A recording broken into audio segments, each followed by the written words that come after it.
ஒரு ஊரில் ஒரு ராஜா இருந்தார். பெரிய அரண்மனையில் தான் இருக்கிறார். எல்லா வசதியும் இருந்தது. இருந்தாலும் அவர் எல்லாரும் சொல்கிறது எப்படி தெரியுமா? பிச்சைக்கார ராஜா. அப்படி ஒரு பேர் அவருக்கு நிலச்சி போச்சு. ஜனங்களும் சரி, மற்ற தேசங்களில் உள்ளவங்களும் சரி, அவர் அந்த பேர் சொல்லியே குறிப்பிடுறது வழக்கமாக போட்டுது. இது அவருக்கு ரொம்ப கவலையாக போச்சு. என்ன இது, நம்மளை தேடி வர்றவங்களுக்கெல்லாம் நாம் சோறு போடுறோம். நம்ம புகழ்ந்து பாடல் ஏற்றி கொண்டு வர்ற புலவர்களுக்கெல்லாம் அவங்க எப்படி வந்தாலும் ஒருவேளை சோறு போடணுங்கிறது உத்தரவு. இவ்வளவுலாம் செஞ்சும் நம்மளை போய் பிச்சைக்கார ராஜான்னு எல்லாரும் சொல்கிறாங்களே, அது ஏன்? எதுக்காக இப்படி சொல்கிறாங்க? இதுதான் ராஜாவுக்கு குழப்பம். சரி, இதை பற்றி நம்ம அமைச்சர்கள்கிட்ட கேட்கலாமா அப்படின்னு யோசனை பண்ணார். இந்த விஷயத்தை போய் அவங்கக்கிட்ட எப்படி கேட்குறதுன்னு அவருக்கு தயக்கமாக இருந்தது. கௌரவ குறைச்சலாக தெரிஞ்சுது அவருக்கு. சரி, சாதாரண குடிமக்கள்கிட்ட இதை பற்றி கேட்கலாமா அப்படின்னு யோசனை பண்ணார். கேட்கலாம். ஆனால் அவங்க யாரும் ராஜா முன்னாடி வந்து நின்று தைரியமாக பேசக்கூடிய அளவுக்கு இல்லை. ராஜாவோட குழப்பம் நாளுக்கு நாள் அதிகமாக போச்சு. கடைசியாக அவர் ஒரு முடிவுக்கு வந்தார். அதாவது இதை பற்றி ஒரு பிச்சைக்காரங்கிட்டே கேட்டு பார்த்துட்டா என்ன. இதுதான் அவர் பண்ண முடிவு. உடனே மாறு வேஷம் போட்டுக்கிட்டு நகர்வலம் போனார். ஒரு பிச்சைக்காரனை கண்டுபிடிச்சார். இதை பாருப்பா, நம்ம ராஜாவை எல்லாரும் பிச்சைக்கார ராஜான்னே சொல்கிறாங்களே, அதுக்கு என்ன காரணமாக இருக்கும் அப்படின்னு கேட்டார். அதுக்கு அவன் சொல்கிறான், இதுக்கான பதிலை இன்னும் ஒரு 30 நாளில் சொல்கிறேன் அப்படின்னா. உடனே இவருக்கு சந்தோஷம். உண்மையை அவங்ககிட்ட சொன்னார். நான் வேறு யாரும் இல்லை, நான் தான் இந்த நாட்டு ராஜா. இப்போ நீ என் கூடவே வந்துடும், அரண்மனையிலேயே தங்கிக்கோ. 30 நாள் கழித்து எனக்கு பதில் சொல்லிவிட்டு அதுக்கப்புறமா நீ போகலாம் அப்படின்னு சொல்லி அழைச்சிட்டு வந்துட்டார். அரண்மனையில் ஒரு மூலையில் அவன் தங்கறதுக்கு இடம் கொடுத்தார். தினம் 2 வேளையும் இவனுக்கு சோறு போடுங்க அப்படின்னு உத்தரவு போட்டார். ராஜா கொடுத்த இடத்துல போய் உக்காந்துக்கிட்டான் அந்த பிச்சைக்காரன். தினமும் அந்த அரண்மனையில் நடக்கிறதையெல்லாம் கவனிச்சிக்கிட்டு வந்தான். வேளைக்கு சாப்பாடு வரும், சாப்பிட்டுக்கிட்டு இருக்கான். இப்படி 30 நாள் முடிஞ்சுது. ராஜா வந்தார். என்ன, என்னோட கேள்விக்கு பதில் என்னன்னு கண்டுபிடிச்சிட்டியான்னார். கண்டுபிடிச்சிட்டேன்னா. என்ன எல்லாரும் பிச்சைக்கார ராஜான்னு சொல்கிறாங்களே, அது நியாயமாக படுதா உனக்குன்னு கேட்டார். நியாயமாக தான் படுது, சந்தேகம் இல்லாமல் நீங்கள் பிச்சைக்கார ராஜா தான். என்ன தான் நீங்கள் வசதியோடவும் படைபலத்தோடவும் இருந்தால் கூட நீங்கள் எங்கள் வர்க்கத்தை சேர்ந்த ஆசாமி தான் அப்படின்னு அடித்து சொல்லிவிட்டான் அந்த ஆள். ஏனால் அப்படி சொல்கிறேன்னு கேட்டார் இவர். அரசே, ஒரு உண்மையை கண்டுபிடிச்சி சொல்கிறதா நான் உங்ககிட்ட சொன்னேன். நீங்கள் ராஜ பரம்பரைன்னா உடனே உங்கள் கழுத்தில் கிடக்கிற முத்து மாலையை கழட்டி பரிசாக கொடுத்துருப்பீங்க, பொன்னையும் மணியையும் கொடுத்துருப்பீங்க. ஆனால் நீங்கள் அப்படி செய்யலை. என்னை ஒரு மூலையில் உட்கார வச்சு 2 வேளை சோறு போட சொன்னீங்க. உங்களை தேடி யார் வந்தாலும், யார் வந்து பாராட்டி பேசினாலும் அல்லது பிரச்சனைகளை சொன்னாலும் நீங்கள் செய்கிற ஒரே காரியம் சோறு போடுறது தான். பிச்சைக்காரனுக்கு சோறு மட்டும்தான் உலகம். உங்கள் விஷயத்திலையும் நீங்கள் அப்படி தான் நினைக்கிறதாக தெரியுது. நல்லா கவனிங்க.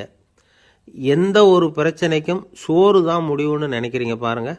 நீங்கள் சந்தேகமில்லாத எங்களை சேர்ந்த ஆள் தான் அப்படின்னு விட்டான் அந்த பிச்சைக்காரன். அதுக்கப்புறம் தான் அந்த ராஜா தன்னுடைய தவறுகளையெல்லாம் தேர்த்திக்கிட்டாராம். பசின்னு வர்றவங்களுக்கு சோறு தான் போடணும், அது தப்பு இல்லை. பாராட்ட வர்றவங்களுக்கெல்லாம் சோத்தையே போட்டு அனுப்புனா இப்படி தான் பேர் வரும். எனக்கு தெரிஞ்ச ஒருத்தர் தினமும் யாராவது ஒருத்தரை தன் வீட்டுக்கு அழைச்சிட்டு போவார், சாப்பாடு போட்டு அனுப்புவார். முன்னறிவிப்பு இல்லாமல் திடீர்னு ஒரு விருந்தாளியோட வீட்டில் போய் இவர் நிற்கிறது வழக்கம். அந்த அம்மாவும் இவருக்காக தயார் பண்ணி வச்சுருந்ததை இவர் அழைச்சிட்டு வந்திருக்கிற விருந்தாளிக்கு போட்டுருவாங்க. விருந்தாளி சாப்பிட்டுட்டு போனதுக்கப்புறம் இவர் மனைவிகிட்ட உனக்கு சிரமம் வேணாம் அப்படின்னு சொல்லிவிட்டு பக்கத்தில் உள்ள ஒரு ஹோட்டலுக்கு போய் காசு கொடுத்து சாப்பிட்டுட்டு வந்துடுவார். பல நாள் இப்படி நடக்கும். ஒரு நாள் அவரை தனியாக கூப்பிட்டுக்கிட்டு போய் ஏன் இப்படி பண்ணுறீங்கன்னு கேட்டோம். அதுக்கு அவர் சொல்கிறாரு, எங்கள் வீட்டு சாப்பாட்டிலேருந்து தப்பிக்கிறதுக்கு எனக்கு வேறு வழி எதுவும் தெரியல சார், அதனால தான் இப்படி பண்ணிகிட்ருக்கிறேன் அப்படின்னார் ரொம்ப பரிதாபமாக. எது ரொம்பவும் கஷ்டமான காரியம் அப்படின்னு கேட்டார் ஒருத்தர். ஒருத்தருக்கு ஒருத்தர் சண்டை போடாமல் இருக்கிறது தான் ரொம்ப கஷ்டமான காரியம் அப்படின்னு தோணுது. ஒரு நாட்டுக்கும் இன்னொரு நாட்டுக்கும் சண்டை, நாட்டுக்குள்ளேயே ஒரு குரூப்புக்கும் இன்னொரு குரூப்புக்கும் சண்டை. ஏன் சண்டை போட்டுக்கிறீங்கன்னு கேட்டு பாருங்கள். நாங்கள் சமாதானத்துக்காக தான் சண்டை போட்டுக்கிறோம் அப்படிம்பாங்க. வாழறதுக்காக பிறந்த மனுஷன் லட்சியத்துக்காக உயிரை விட தயார் அப்படின்னு சொல்லிகிட்டு இருப்பான். அப்படி உயிரை விடுறவங்கள நாமளும் பாராட்டுவோம். ஆனால் ஒன்றுமில்லாத விஷயங்களுக்கெல்லாம் சண்டை போடுறவங்களெல்லாம், அப்படிப்பட்டவங்களையும் சரி உயிரை விடுறவங்களையும் சரி என்னென்னு சொல்கிறது, யுத்தங்களாலேயும் சண்டைகளாலேயும் நாம் அடையிறது என்னங்கிறது ஒரு பக்கம் இருக்கட்டும், இழக்கிறது என்ன தெரியுமா? ஏராளமான உயிர்கள். ரத்தம் சிந்துறதுக்கு நான் தயார் அப்படின்னு மார்தட்டி சொல்லலாம். ஆனால் ரத்தம் சிந்தினா உயிர் காத்துக்கிட்டு இருக்க தயார் இல்லை. அதாவது உயிர் நமக்காக காத்துக்கிட்டு இருக்க தயார் இல்லை. இழக்கிற ரத்தத்தை ஈடுகட்டினா தான் உயிரை காப்பாற்ற முடியும். அதனால் இது சம்மந்தமாக ஆராய்ச்சி செய்கிற கட்டாயம் ஏற்பட்டு போச்சு. அதோட விளைவாக புதுசாக ஒன்றை கண்டுபிடிச்சிருக்கிறாங்க. அதுதான் செயற்கை ரத்த பொடி. இப்போ இந்த திடீர் சாம்பார் பொடி, திடீர் ரசப்பொடி, திடீர் காப்பி பொடி இப்படிலாம் சொல்கிறோம்ல, அது மாதிரி இது திடீர் ரத்த பொடி. இஸ்ரேல் ஒரு சின்ன நாடு, மக்கள் தொகை குறைச்சல், அதோட போர்கள் வேறு. அதனால் காயம்பட்டவங்களை காப்பாற்றியே தீர வேண்டிய கட்டாயம். காப்பாற்றணும்னா ரத்த இழப்பை தடுக்கணும். அப்படின்னா உடனடியாக புது ரத்தம் செலுத்தி ஆகணும். திடீர்னு ரத்தம் வேணும்னா எங்கே போகிறது? அதுவும் கிடைக்கிற ரத்தம் சேர்கிற குரூப்பாக இருக்கணும். ஒரு வேடிக்கை பார்த்தீங்களா, நான் வேறு குரூப்பு நீ வேறு குரூப்புன்னு இவன் சண்டை போடுறான். இதில் அடிபட்டவனுக்கு ரத்தம் கொடுக்க போனால் அதுலேயும் அது வேறு வேறு குரூப்பாக இருக்குது. அது ரத்தமும் வேறு வேறு குரூப்புன்னு சொல்லிகிட்டு இருக்குது. எந்த குரூப்பு ரத்தம் வேணும், அது உடனடியாக கிடைக்கலன்னா என்ன பண்ணுறது? இப்படிப்பட்ட கஷ்டம்லாம் நமக்கு வந்துடுது. இதுக்காக தான் விஞ்ஞானிகள் இந்த ரத்த பொடியை கண்டுபிடிச்சிருக்கிறாங்க. அதாவது ஒரு ஆள் அடிபட்டு போட்டான்னு வச்சுங்களேன், அவனுக்கு ரத்தம் கிடைக்கல, உடனே என்ன பண்ணலாம்? இந்த சுத்தப்படுத்தப்பட்ட தண்ணீரை கொஞ்சம் எடுத்துக்க வேண்டியது, அதில் இந்த ரத்த பொடியை கரைக்க வேண்டியது. இப்போ இந்த செயற்கை ரத்தம் தயாராகிட்டுது. இதை அந்த ஆள் உடம்புல ஏற்றி விட்டுற வேண்டியது. இயற்கையாக நம்ம உடம்பில் இருக்கிற ரத்தம் என்னென்ன வேலை செய்யுதோ அதே வேலையை இதுவும் செய்யும். அதாவது ஆக்சிஜனை உடம்பில் எல்லா இடத்துக்கும் எடுத்துகிட்டு போகுது. அந்த வேலையை இந்த செயற்கை ரத்தமும் செஞ்சுருது. ஆனால் ஒரு விஷயம், இந்த செயற்கை ரத்தம் ஒரு அவசரத்துக்கு தான் உபயோகப்படுத்தலாம், ஒரு முதல் உதவி மாதிரி. அதை அப்படியே நிரந்தரமாக விட்டுற முடியாது. பின்னாடி தேவையான குரூப்பு உண்மையான ரத்தம் கிடைச்ச உடனே அதை செலுத்திக்கணும். உண்மையான ரத்தத்தை 20லேருந்து 40 நாள் வரைக்கும் தான் பாதுகாக்க முடியும். அதுவும் குளிர்பதன பெட்டியில். அதுக்குள்ளே உபயோகப்படுத்தலைன்னா அது வீணாக போயிடும். இந்த ரத்த பொடி அப்படி இல்லை, எவ்வளோ நாள் வேணும்னாலும் அப்படியே வச்சுருக்கலாம். குளிர்பதன பெட்டியும் தேவையில்லை. ஆனால் ஒன்று, இது தண்ணியில் கலந்து செயற்கை ரத்தமாக ஆக்கிவிட்டா அதோட வலு 72 மணி நேரம் தான், அதாவது 3 நாள். அதுக்குள்ளே அந்த ஆசாமியை எங்கேயாவது ஆஸ்பத்திரிக்கு தூக்கிட்டு போய் உண்மையான ரத்தத்தை கொடுத்துடணும். சண்டையில் அடிபடுறவங்க, சாலை விபத்தில் அடிபடுறவங்க, இவங்களுக்கெல்லாம் அவசரத்துக்கு கை கொடுத்து உதவுறது இந்த செயற்கை ரத்த பொடி. அதுக்கப்புறம் நாம் கொடுக்குற ரத்தம் தான் அவங்கள காப்பாற்றணும். இன்றைக்கி ரத்தத்தை தானமாக கொடுக்க தயாராக இருக்கிற நல்ல உள்ளங்கள் ஏராளம். எவ்வளவு ஆக்சிடெண்ட்டு, ஆப்ரேஷன், இதில் சம்மந்தப்பட்டவங்களை காப்பாற்றுறது நாம் தானமாக கொடுக்குற ரத்தம் தானே. ஒரு ஆக்சிடெண்ட்டு, ஒரு ஸ்கூட்டர் ஒரு ஆள் மேலே மோதி விட்டுது, பார்த்து வரக்கூடாதா அப்படின்னா அந்த ஆள், நீ தான் பார்த்து நடக்கணும், ஏன்னா 20 வருஷமாக நான் அந்த ஸ்கூட்டரை ஓட்டிகிட்டு இருக்கிறேன் அப்படின்னானா இவன். இதுக்கு அவன் சொன்னானா, நீ தான் பார்த்து ஓட்டணும், ஏன்னா 40 வருஷமாக நான் இப்படி நடந்துக்கிட்டு இருக்கிறேன் அப்படின்னானா. ஒரு பெரிய பியானோ கலைஞர் வியன்னாவில் இருந்தார். ரொம்ப புகழ்பெற்ற இசை கலைஞர் அவர். இங்கிலாந்து மகாராணி விக்டோரியா அவருடைய சங்கீதத்தை கேட்கணும்னு ஆசைப்பட்டாங்க. அவரை அரண்மனைக்கு கூப்பிட்டாங்களாம். பியானோ வாசிக்க சொல்லி கேட்டாங்களாம். இவரும் ரொம்ப பிரமாதமாக வாய்ச்சி காட்டியிருக்கார். உடனே பாராட்டி பரிசுகள்லாம் கொடுத்து அனுப்புனாங்களாம். அந்த இசையை கேட்குறதுல அரசிக்கு ரொம்பவும் ஆர்வம் உண்டு. அதனால் அதுக்கப்புறமும் அந்த கலைஞர் அடிக்கடி அரண்மனைக்கு வர வேண்டிய அவசியம் ஏற்பட்டது. ஏன்னா அரசி கூப்பிட ஆரம்பித்தாங்க. இவர் போகணும், அங்கே இசை நிகழ்ச்சி நடத்தணும். இவர் அங்கே பாடி வாசிக்கிறது உண்டு. ஒரு தடவை மகாராணி அவரை பார்த்து, உங்கள் நாட்டு தேசிய கீதம் பாடுங்களேன் அப்படின்னு கேட்டாங்களாம். உடனே அவர் தன்னுடைய நாடான ஆஸ்திரியாவின் தேசிய கீதத்தை பாடியிருக்கிறார். அவர் பாட ஆரம்பித்த உடனே மகாராணி எழுந்திரிச்சு நின்னாங்களாம். அதுக்கு மரியாதை செலுத்துகிற நோக்கத்தோடு பாட்டு முடிகிற வரைக்கும் அப்படியே நின்றுக்கிட்டு இருந்தாங்களாம். இதுதான் அந்த அரசியினுடைய பெருந்தன்மை. அதாவது நாட்டுப்பற்றுங்கிறது அந்த அளவுக்கு அப்படி இருக்கணும். இப்படி ஒரு அரசியே நம்ம நாட்டு தேசிய கீதத்துக்கு எழுந்திரிச்சு நின்று மரியாதை செலுத்துகிறாங்க அப்படிங்கிறத புரிஞ்சிக்கும் பொழுது அந்த முதிய கலைஞரின் மகிழ்ச்சிக்கு அளவே இல்லையாம்.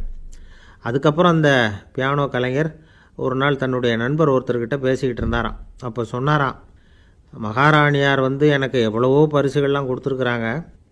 ஒரு தடவை எனக்கு வைரக்கல் பதித்த அணி ஒன்றை கூட பரிசாக கொடுத்தாங்க. ஆனால் அதை விட உயர்ந்த விலை மதிக்க முடியாத அணி என்ன தெரியுமா? நான் என்னுடைய நாட்டு தேசிய கீதத்தை நான் பாடுறப்போ அவங்க எழுந்திரிச்சு நின்று மரியாதை செலுத்தினாங்களே, அதுதான் எனக்கு கிடைச்ச மிகப்பெரிய பரிசு அப்படின்னாராம். எனக்கு தெரிஞ்ச சங்கீத வித்வான் ஒருத்தர் இருக்கார். சமீபத்தில் ஒரு நாள் அவரை பார்த்தேன். எப்படி போயிட்டுருக்கு உங்கள் தொழில் அப்படின்னு கேட்டேன். ரொம்பவும் வித்தியாசமாக போயிட்டுருக்குங்க அப்படின்னார். என்ன சொல்கிறீங்க அப்படின்னேன். முன்னாடியெல்லாம் நான் பாடினா எதிரில் இருக்கிறவங்க தான் எழுந்திரிச்சு போயிட்டு இருந்தாங்க. இப்போ எப்படின்னா நான் பாட ஆரம்பிச்சுட்டா உடனே பக்கவாத்தியக்காரனே எழுந்திரிச்சு போயிடுறான் அப்படின்னார் ரொம்ப வேதனையோட. ஒரு ஜென் துறவி, அவருக்கு ரொம்ப வயசாகிட்டுது, கடைசி காலம். நண்பர்களெல்லாம் கூப்பிட்டார். நண்பர்களே, நான் வித்தியாசமான முறையில் சாகணும்னு ஆசைப்பட்றேன், அதுக்கு ஏதாவது யோசனை சொல்லுங்களேன் அப்படின்னு கேட்டாராம். நண்பர்கள் சிரித்தாங்க. என்ன பேச்சு பேசுகிறீங்க, சாவறதுங்கிறது என்ன விளையாட்டு கத்தனமான காரியமா அப்படின்னு கேட்டிருக்காங்க. அந்த துறவி கொஞ்ச நேரம் யோசனை பண்ணார். அப்புறம் கேட்டாராம், இது வரைக்கும் யாராவது நடந்துக்கிட்டே இறந்துருக்குறாங்களா அப்படின்னாராம். எல்லாரும் இல்லைன்னாங்களாம். ஒருத்தர் மட்டும் சொல்லியிருக்கார், அப்படியும் ஒருத்தர் இறந்துருக்கிறதாக ஒரு கதையில் படிச்சிருக்கிறேன், ஒரு ஞானியால் தான் அப்படியெல்லாம் செய்ய முடியும் அப்படின்னு அவர் சொன்னாராம். சரி, அப்படின்னா அந்த முறை நமக்கு வேணாம், நின்றுக்கிட்டே யாராவது உயிரை விட்டுருக்காங்களா அப்படின்னு விசாரித்தாராம். அப்படியும் ஒருத்தர் இறந்துருக்கிறார் அப்படின்னாங்களாம். மறுபடியும் அந்த துறவி யோசனை பண்ணியிருக்கிறார். ஏதாவது வித்தியாசமான முறையில் நாம் போகணும் அப்படிங்கிறது அவருடைய விருப்பம். மனிதன் எப்படி வாழ்கிறானோ அப்படி இறப்பது தான் நல்லது. சரி, யாராவது தலைகீழாக யோகம் செய்யும் நிலையில் இறந்துருக்கிறாங்களா அப்படின்னு விசாரித்தாராம். நண்பர்கள் சிரித்தாங்க. தலைகீழாக நின்னபடி இறந்ததாக நாங்கள் கேள்விப்பட்டதே இல்லை, அது முடியாத காரியம் அப்படின்ட்டுருக்காங்க. இப்போ அந்த துறவிக்கு திடீர்னு உற்சாகம் வந்துட்டுது. உடனே எழுந்திரிச்சார், தலைகீழாக நின்னார், அப்படியே உயிரை விட்டுட்டார். அவ்வளோதான். அந்த மடாலயத்தில் ஒரே குழப்பம், எப்படி அவரை கீழே இறக்கி படுக்க வைக்கிறது அப்படின்னு புரியல. இப்படி உயிர் விடுறதை பற்றி அவங்க இது வரைக்கும் கேள்விப்பட்டதும் இல்லை. உண்மையிலேயே இவர் இறந்து தான் போனாராங்கிறதும் தெரியல. சோதித்து பார்த்தாங்க. இதய துடிப்பு, நாடி துடிப்பு எல்லாம் நின்று போயிருந்தது. இவர் எப்பவும் இப்படி தான், என்ன பண்ணுறது இப்போது அப்படின்னு சொல்லி எல்லோரும் குழம்பிக்கிட்டு இருக்கிற சமயத்தில் ஒரு பெரிய ஒரு யோசனை சொன்னார். இந்த துறவியோட மூத்த சகோதரி பக்கத்து மடாலயத்தில் இருக்கிறாங்க, அவங்கள இங்கே அழைச்சிட்டு வந்தால் ஏதாவது வழி கிடைக்கும் அப்படின்னார். அந்த அம்மாவுக்கு 90 வயசு. அழைச்சிட்டு வந்தாங்க. ஒரு குச்சியை ஊன்றிக்கிட்டு அப்படியே மெதுவாக நடந்து வந்தாங்க. தம்பி, தலைகீழாக நின்று உயிர் விட்டு இறக்கிறத பார்த்தாங்க. தம்பின்னு கூப்பிட்டு பார்த்தாங்க, ஒன்றும் காணோம். உடனே என்ன பண்ணாங்க, தன்னுடைய கைத்தடியால் தம்பியோட உடலை ஒரு தட்டு தட்டினாங்க. ஏப்பா, சாகிறப்பவும் உன்னுடைய குறும்புத்தனத்தை விடலையா, இப்படியாடா சாகிறது, ஒழுங்காக செத்து தொலை அப்படின்னாங்களாம். அவ்வளவுதான். உடனே அந்த துறவி திரும்பி நேராக நின்னார். அக்கா, கோவப்படாத, நான் ஒழுங்காக சாகிறேன், எப்படி செத்தா என்ன, எல்லாம் எனக்கு ஒன்று தான் அப்படின்னு சொல்லிவிட்டு அப்படியே தரையில் படுத்து உயிரை விட்டாராம். அதுக்கப்புறம் அந்த அம்மா கோலை கையில் எடுத்துக்கிட்டு அப்படியே திரும்பி கூட பார்க்காம அவங்க பாட்டுக்கு போயிட்டாங்களாம். மரணத்தை ஒரு விளையாட்டாக ஆக்கிய அந்த துறவிக்கு வாழ்க்கையே ஒரு விளையாட்டாக தான் இருந்திருக்குது. எந்த நோக்கமும் இல்லாமல் செயல்படுறதுன்னா என்னங்கிறதும் அவருக்கு தெரிஞ்சிருக்குது. பயனை எதிர்பார்க்காமல் பணி செய்து வாழ்ந்து மறைந்த மகான் அவர். தம்முடைய தொழிலை விளையாட்டு போல் செய்ய தெரிஞ்சவருக்கு வாழ்க்கையே ஒரு விளையாட்டாக மாறிடும். எல்லாமே விளையாட்டாகி விடுகிற போது மரணமும் விளையாட்டாகிவிடும் அப்படிங்கிறது தான் அந்த தத்துவம். ஆனால் அதுக்கு முன்னாடி உங்களுக்குள்ளே இருக்கிற உண்மையான நடிகனை நீங்கள் அடையாளம் கண்டுபிடிக்கணும். நீங்கள் நடிக்க வேண்டியதே இல்லை, நீங்கள் ஏற்கனவே நடிச்சுக்கிட்டு தான் இருக்கிறீங்க. நீங்கள் இந்த உண்மையை தெரிஞ்சுக்கணும், அவ்வளவுதான். இதுதான் ஞானிகளுடைய கருத்து. நீங்கள் தெருவில் நடந்து போயிட்டுருக்கிறீங்க, எதிரில் வர்றவர் உங்களை பார்த்து எப்படி இருக்கிறீங்கன்னு கேட்குறார். நல்லா இருக்கிறேங்கிறீங்க. உண்மையிலேயே நாம் நல்லா இருக்க மாட்டோம், ஏதாவது உடம்புல கோளாறு இருக்கும். ஆனால் அப்படி சொல்லுவோம், நல்லா இருக்கிறேன் அப்படின்னு. அது நடிப்பு தானே. உங்களை சந்தித்ததில் ரொம்ப மகிழ்ச்சி அப்படின்னு சொல்கிறோம். உடனே கொஞ்சம் நிதானமாக யோசித்து பாருங்கள், உண்மையிலேயே உங்கள் மனசு மகிழ்ச்சி அடைஞ்சுட்டுதா? அது நடிப்பு தானே. வாழ்க்கையை சரியாக புரிஞ்சுக்கிட்டால் எல்லாமே நடிப்புங்கிறது புரியும். கல்யாண பத்திரிக்கை அனுப்பியிருந்தேனே, ஏன்டா வரலன்னு கேட்டான் ஒருத்தன். வந்திருந்தேனே அப்படின்னானா இவன். டேய், ஏன்டா போய் சொல்கிற, நான் பத்திரிக்கையே உனக்கு அனுப்பலையே அப்படின்ட்டுருக்கான் அவன். அதுக்கு இவன் சொன்னானா, பத்திரிக்கை அனுப்புனேன்னு நீ போய் சொல்கிறப்போ கல்யாணத்துக்கு வந்தேன்னு நான் போய் சொல்லக்கூடாதா அப்படின்னானா. அளவுக்கு மிஞ்சினால் அமிர்தமும் நஞ்சு அப்படின்னு சொல்லுவாங்க. அது உண்மைதான். ஒருத்தருக்கு அளவுக்கு மீறிய புகழ் வந்துட்டுதுன்னு வச்சுங்க, அது கூட ஆபத்தாக போயிடுறது உண்டு. பழங்காலத்துல எல்லாம் கிரேக்க தேசத்தில் ஒரு பழக்கம் உண்டாம். அதாவது யாராவது ஒருத்தரை நாடு கடத்தணும்னா அதுக்கு ஒரு வழி உண்டு. அதாவது ஒருத்தரை நாடு கடத்தணும்னு மக்கள் விரும்புகிறாங்கன்னு வச்சுங்களேன், அவர் பேரை ஒரு மண்பாண்ட ஓட்டுச்சில்லில் எழுதி அதை ஒரு குறிப்பிட்ட பொது இடத்துல போட்டுற வேண்டியது, அவ்வளவுதான். இது மாதிரி பல பேர் போட்டுக்கிட்டே இருப்பாங்க, எல்லாம் அப்படியே குவிஞ்சு போயிடும். அந்த ஓட்டாஞ்சில்லு குவியலில் யாருடைய பேர் அதிகமாக இருக்குதோ அந்த நபரை ஒரு 10 ஆண்டுகள் நாடு கடத்தி விடுவாங்க. இது அந்த ஊர் வழக்கமாக. ஒரு நாள் அந்த குவியலுக்கு பக்கத்தில் ஒரு ஆள் நின்றுக்கிட்டு இருக்கிறான். அவன் கையில் ஒரு ஓட்டாஞ்சில்லு வச்சுருக்கிறான். அதில் யாரோட பேரையோ எழுதணும், எழுதி அந்த இடத்துல போடணுங்கிறது அவன் ஆசை. ஆனால் அவன் படிக்காதவன், அதனால் எழுத தெரியல. யாராவது அந்த வழியாக வர்றாங்களான்னு பார்த்துக்கிட்டே நின்றுக்கிட்டு இருந்தான். ஒரு பெரியவர் வந்துக்கிட்டு இருந்தார். அவர்கிட்ட ஓடினான். கையில் இருந்த மண்பாண்ட சில்லை கொடுத்தான். ஐயா, இதில் ஒரு பேர் எழுதி கொடுங்களேன்னா. அந்த பெரியவர் அதை வாங்கி கையில் வச்சுக்கிட்டு, என்ன பேர் எழுதணும் சொல்லு அப்படின்னா. இவன் சொன்னான், அரிஸ்டைடிஸ் அப்படின்னு எழுதுங்க அப்படின்னா. இதை கேட்டதும் அந்த பெரியவருக்கு அதிர்ச்சி. ஏன்னா அவர் தான் அரிஸ்டைடிஸ், தத்துவ மேதை அரிஸ்டைடிஸ் அவர். இருந்தாலும் நான் தான் அதுங்கிறத காட்டிக்காமல் அந்த ஆளுகிட்ட கேட்டார். அது சரிப்பா, அரிஸ்டைடிஸுங்கிற பேரை எழுத சொல்கிற, அவர் உனக்கு என்ன கெடுதல் பண்ணார், அவர் பேரை இதில் எழுத சொல்கிறியே அப்படின்னு கேட்டிருக்கார். அதுக்கு இவன் சொன்னானா, அவர் எனக்கு எந்த கெடுதலும் பண்ணலை, அவரை நான் பார்த்தது கூட இல்லை அப்படின்ட்டுருக்கான். அப்புறம் எதுக்காக அவரை நாடு கடத்தணும்னு நீ ஆசைப்படுற அப்படின்னு கேட்டிருக்கார். இப்போ அந்த ஆள் சொல்கிறான், அரிஸ்டைடஸை பற்றி எல்லாரும் பேசுகிறாங்க, அவர் ரொம்ப நல்லவர், அவர் ஒரு பெரிய அறிவாளிங்கிறாங்க, அவர் ஒரு பெரிய வள்ளல், பேரறிஞர், இப்படி எல்லாரும் சொல்கிறத கேட்டு கேட்டு எனக்கு ரொம்ப அலுத்து போயிட்டுது, அதனால தான் வெறுப்பாயிட்டேன் அப்படின்னு நானும். இதிலேருந்து என்ன தெரியுது, நாம் நல்லவனாக இருக்கிறதுல ஒன்றும் இடைஞ்சல் இல்லை. ஆனால் நம்மளை நல்லவன் நல்லவன் எல்லாரும் சொல்ல ஆரம்பிச்சிட்டாங்கன்னு வச்சுக்கோங்க, அப்போ இடைஞ்சல் ஆரம்பம்னு அர்த்தம். எதுவுமே அளவுக்கு மிஞ்சி போகாமல் பார்த்துக்க வேண்டியது ரொம்ப அவசியம். அளவுக்கு அதிகமாக ஆசைப்படாதவங்களில் ஆப்ரஹாம் லிங்கனும் ஒருத்தரான். அவர் ஒரு தடவை தன்னுடைய நண்பர்கள்கிட்ட பேசிக்கிட்டு இருந்தாராம்.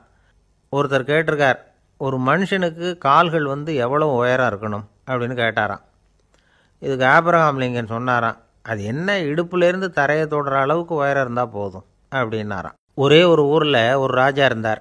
அவர் பேரில் மக்களுக்கு ரொம்ப மரியாதை. அவ்வளவு நல்லா ஆட்சி புரிஞ்சிக்கிட்டு வந்தார். அவருக்கு வயசாகிட்டுது. அதனால் ஒரு நாள் அமைச்சரை கூப்பிட்டார். இதை பாருங்கள், எனக்கு வயசாகிட்டுது, அதனால் இந்த அரச பொறுப்பையெல்லாம் நீங்கள் ஏற்றுக்குங்க அப்படின்னார். அதுக்கப்புறம் ராணியை கூப்பிட்டார். வா, நாம் இனிமேல் இங்கே இருக்க வேணாம், காட்டுக்கு போய் தவம் பண்ணலாம் அப்படின்னு கூப்பிட்டார். இந்த செய்தி மக்களுக்கு அறிவிக்கப்பட்டது. மக்கள் உடனே கூட்டம் கூட்டமாக அரண்மனைக்கு வர ஆரம்பிச்சிட்டாங்க. மன்னரை போய் பார்க்குறாங்க. அரசே, தாங்கள் எங்களுக்கு தந்தை மாதிரி, நீங்கள் காட்டுக்கு போயிட்டால் நாங்கள்லாம் இங்கே எப்படி இருக்க முடியும், எங்களுக்கெல்லாம் எந்த துன்பமும் இல்லாமல் பார்த்துக்கிட்டு வர்றீங்க, இது மாதிரியான ஒரு அரசாட்சி இல்லைன்னா மக்கள் வாழ்ந்து என்ன பயன் அப்படின்னாங்க. இருந்தாலும் என்ன பண்ணுறது, வயசாயிட்ட காரணத்தினால இந்த முடிவுக்கு வர வேண்டியிருக்குது அப்படின்னாராம் ராஜா. அப்படின்னா நீங்கள் காட்டுக்கு போக வேணாம், நாங்கள் போகிறோம், நாங்கள் அங்கே போய் தவம் பண்ணுறோம், வழிபாடு பண்ணுறோம், கடவுள் வருவார், அவர்கிட்ட வரம் வாங்கிட்டு வந்துடுறோம் அப்படின்னாங்களாம். அப்படி சொல்லிவிட்டு உடனே எல்லோரும் காட்டுக்கு போனாங்க. நாட்டு மக்கள் எல்லாரும் ஒட்டு மொத்தமாக காட்டில் உட்காந்துக்கிட்டு தவம் பண்ணுறதை பார்த்தார் கடவுள். உடனே புறப்பட்டு வந்தார். எல்லோரும் இப்படி உட்காந்துருக்கிறீங்களே, என்ன வேணும் உங்களுக்கு அப்படின்னு கேட்டார். உடனே மக்கள் எல்லாரும் ஒரு குரலில் சொன்னாங்க, சுவாமி, எங்கள் மன்னன் ரொம்ப நாளைக்கு நல்லபடியாக இருக்கணும், அவர் மகிழ்ச்சியாகவும் உடல் நலத்தோடும் இருந்தால் தான் நாங்கள் அமைதியாக வாழ முடியும் அப்படின்னாங்க. சரி, அதுக்கு என்ன செய்யணும் அப்படின்னார் ஆண்டவன். எங்கள் மன்னருக்கு இன்னும் ஒரு 100 வருஷம் ஆயுளை கொடுங்க அப்படின்னாங்க. அவ்வளவு தானே, சரி அப்படியே ஆகட்டும் அப்படின்னு சொல்லிவிட்டு ஆண்டவன் போயிட்டார். மக்கள் மகிழ்ச்சியோடு திரும்பி வந்தாங்க. மன்னா, கடவுள் வரம் கொடுத்துட்டார், நீங்கள் 100 வருஷம் வாழ போகிறீங்க அப்படின்னாங்க. இதை கேட்டதும் ராணி ராஜாவை வணங்கி, நான் தவம் செய்ய போகிறேன் அப்படின்னு புறப்பட்டாங்க. உடனே மக்கள் என்ன நினச்சாங்க தெரியுமா, ஐயோ, நாம் ராஜாவுக்கு மட்டும்தானே நீண்ட ஆயுள் வேணும்னு வரம் வாங்கினோம், ராணிக்கு வாங்கலையே, அதுதான் கோபத்தில் புறப்பட்டாங்க போல இருக்குது அப்படின்னு நினச்சி வருத்தப்பட்டாங்க. ஆனால் ராணி நினச்சது அது இல்லை. ராணி போய் தவம் பண்ணாங்க, கடவுள் காட்சி கொடுத்தார். இவங்க கேட்குறாங்க, சுவாமி, ராஜாவுக்கு மட்டும் 100 வருஷம் ஆயுள்னு வரம் கொடுத்துட்டீங்க, அப்படின்னா குடிமக்களும் 100 வருஷம் இருக்கணும். இப்படிப்பட்ட குடிமக்கள் இல்லைன்னா அப்படிப்பட்ட அரசன் இருந்து என்ன பிரயோஜனம் அப்படின்னாங்களாம். ஆண்டவன் பார்த்தார், சரி அவங்களும் 100 வருஷம் வாழ்வாங்க, அது மட்டும் இல்லை நீயும் 100 ஆண்டு காலம் வாழ வரமளிக்கிறேன் அப்படின்னு சொல்லிவிட்டு மறைஞ்சிட்டார். இதில் ஆண்டவன் வர்றதும் மறையிறதும் முக்கியம் இல்லை.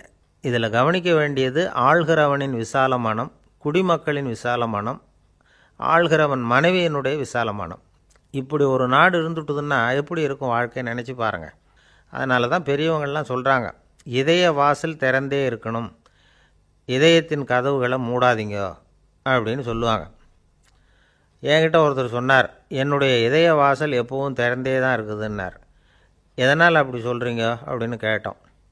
டாக்டரே சொல்லிவிட்டார், என்னுடைய இதயத்தில் ஒரு ஓட்டை இருக்குது அப்படின்னு, வால்வு சரியில்லையா அப்படிங்கிறார். காசி மாநகரத்தை பிரம்மதத்தன் அப்படிங்கிற ராஜா ஆட்சி பண்ணிட்டு வந்தார். அவர் ஒவ்வொரு வருஷமும் ஒரு திருவிழா நடத்துறது வழக்கம். எல்லா தேசத்திலிருந்தும் எல்லா வகையான ஜனங்களும் அதில் வந்து கலந்துக்குவாங்க. ஒரு சமயம் அது மாதிரி விழா நடந்துக்கிட்டு இருந்தது. வைகுண்டத்திலேருந்து தேவலோகத்திலேருந்து நிறைய தேவகுமாரர்கள்லாம் காசி நகருக்கு அப்போது வந்திருந்தாங்க. அதில் முக்கியமாக ஒரு 4 தேவகுமாரர்கள், அந்த 4 பேரையும் சுற்றி ஏகப்பட்ட கூட்டம். அப்படி என்ன விசேஷம் அவங்கக்கிட்ட அப்படின்னா, மற்றவங்கள விட அவங்க முகம் அழகாக இருந்ததா அப்படி பார்த்தா அப்படியும் இல்லை. அவங்க அணிஞ்சிருந்த மலர் மாலைகள் தான் அதுக்கு காரணமாக. அந்த மலர்கள்லேருந்து அப்படி ஒரு அபூர்வமான நறுமணம். இதுக்கு முன்னாடி இப்படி ஒரு நறுமணத்தை அந்த ஊர் ஜனங்க அனுபவிச்சதே இல்லை. அதுதான் அந்த 4 பேரையும் சுற்றி கூட்டம். எல்லாரும் கேள்வி கேட்க ஆரம்பித்தாங்க. உடனே அந்த 4 தேவகுமாரர்களும் எல்லாருக்கும் தெரியும்படியாக வானத்தில் எழும்பி கொஞ்சம் உயரமாக நின்றுக்கிட்டாங்க. கீழே நின்றுக்கிட்டு இருந்த அரசன்லேருந்து ஆண்டி வரைக்கும் ஒருத்தர் பாக்கி இல்லாமல் ஒரே குரலில் எல்லாரும் அவங்கள பார்த்து, எங்களுக்கும் இது மாதிரி மாலையை போட்டுக்கணும்னு ஆசையாக இருக்குது, அதுக்கு நீங்கள் தான் அருள் பண்ணணும் அப்படின்னு கேட்டுக்கிட்டாங்க. மாலை போட்டுக்கிறதுனா எல்லாருக்கும் ஆசையாக தானே இருக்கும். அந்த 4 தேவகுமாரர்களில் ஒருத்தர் புத்தர் பிரான். அவர் சொன்னார், பூலோகவாசிகளே, நான் சொல்கிறத கொஞ்சம் பொறுமையாக கேளுங்க. கக்காரு அப்படிங்கிற கற்பக விருஷத்தின் மலர்களால் தொடுக்கப்பட்டது இந்த மாலை. இதுக்கு நிறைய சக்தி உண்டு, எந்த காலமும் இது வாடாது, வாசனையும் குறையாது. ஆனால் இதை அணிந்து கொள்றதுக்கு சில தகுதிகள் தேவை அப்படின்னார். என்ன தகுதி அது சொல்லுங்களேன் அப்படின்னு ஏக காலத்தில் எல்லாரும் சத்தம் போட்டாங்க. தீய இயல்புகள் உள்ளவங்க, இழிந்த சிந்தனை, இழிந்த செயல் உள்ளவங்க இந்த மாலையை அணிய முடியாது அப்படின்னார். அவ்வளோதான். கூட்டத்தில் சத்தம் போட்டவங்கள்லாம் மெதுவாக அப்படி அடங்க ஆரம்பிச்சிட்டாங்க. இன்னொரு தேவகுமாரன் சொன்னார், அடுத்தவங்க பொருளை அபகரிக்காதவன், அடுத்தவங்களுக்கு கெடுதல் பண்ணக்கூடிய பொய் பேசாதவன், பேராசையினால் கெட்ட வழியில் பொருள் ஈட்ட நினைக்காதவன் இந்த மாலையை போட்டுக்கலாம் அப்படின்னார். கூட்டத்திலிருந்து யாரும் முன்னுக்கு வரல. ஒரே ஒரு ராஜகுரு மட்டும் கொஞ்சம் முன்னாடி வந்தார். பெரியவர், படித்தவர் அவர். எனக்கு தகுதி இருக்குது அந்த மாலையை போட்டுக்கிறதுக்கு அப்படின்னார். வேறு ஒன்றும் இல்லை, பொய் சொல்லியாவது அந்த மாலையை வாங்கிக்குவோமே அப்படின்னு முடிவு பண்ணிட்டார் அவர். அவ்வளோதான், மாலையை வாங்கிட்டார். அடுத்த தேவகுமாரன் பேசினார். யாருக்கு திடமான அறிவும் மனமும் இருக்குதோ, யாருக்கு நல்ல காரியங்களில் அசையாத ஈடுபாடு இருக்குதோ, நல்ல அரிய பொருள்களை தனியாக தான் மட்டும் அனுபவிக்க விரும்பாதவர் யாரோ அவர் முன்னாடி வந்து இந்த மாலையை வாங்கிக்கலாம் அப்படின்னார். அந்த தகுதியும் எனக்கு இருக்குன்னார் ராஜகுரு.